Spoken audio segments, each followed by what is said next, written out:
Assalamualaikum. Hi, I'm Farahana. Okay, today I want to talk about factors that affecting our palm oil price. So we have few factors that affect them, and I don't want to talk much. I want to enjoy this video and understand what are the factors. The price of oil, gas and coal is formed by supply and demand. Until recently, three forces influence this. Which forces are these? The first force is the growing importance of oil in our economy. We need oil for most heating, transportation, electricity, and it is a prime raw material for chemicals, fertilizer, and plastics. Because we use so much oil, the demand continues to increase. The second force is the emergence of monopoly positions. When capitalism reigns, multinational oil companies, merchants, and even individual investors can obtain monopoly positions in various parts of the production process. This allows them to set a price for their part of the process and hence impact the overall price of oil. The third force is the collection of geopolitical games being played in order to gain political power. An example is the nationalization of oil companies in a country, allowing the government to control production supply and impact the price of oil.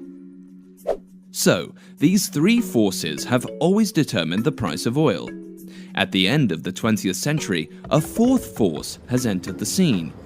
Burning oil is one of the main causes of global warming. Therefore, alternative forms of self-renewing energy must replace oil as soon as possible.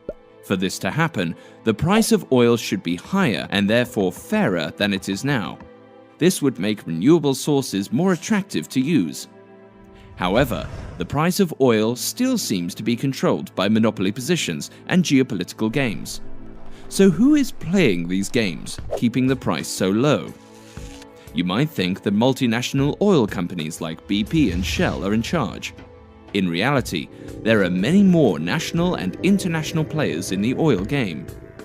One of these players is the OPEC, the Organization of the Petroleum Exporting Countries. Forming this alliance of 12 already influential oil-producing countries made them powerful enough to determine worldwide supply and hence control the price in the past decades. However, in recent years, other players have also become powerful. To try to swiftly defeat this competition, OPEC has opened its oil taps completely, greatly increasing supply. This caused the price to have fallen so dramatically lately. Such a low price is not favorable for any oil-producing countries, so even the countries within OPEC are suffering. Yet, founder Saudi Arabia persists in hope of defeating competitors and securing OPEC's dominance in the worldwide oil trade. One of the powerful new players is Russia. Whenever OPEC carefully decreased production to stabilize the price of oil, Russia gradually increased its market share. This has resulted into Russia becoming one of the world's leading exporters of oil.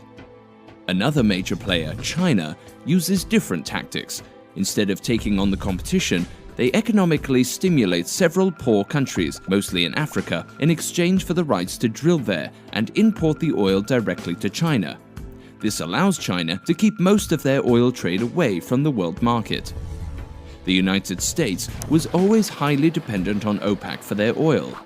In recent years, they have made great strides in extracting shale oil and gas, which is expensive and potentially harmful for the environment. Taking these risks made the US less dependent on other parties. With all these new players in the oil game, it seems that OPEC is losing the power to determine the oil price. So what will happen now? One scenario is that OPEC will succeed in crushing the new competition and have the power again. Or will all oil-producing parties survive with this low price? Or will there be a new dominant producer? All these scenarios rely on geopolitical games being able to keep oil an attractive source of energy so that renewable energy sources don't stand a chance. But maybe the damage of oil on the environment will force oil to get a higher price, which would allow renewable energy sources to enter the market more rapidly. Is this just wishful thinking? Only time will tell.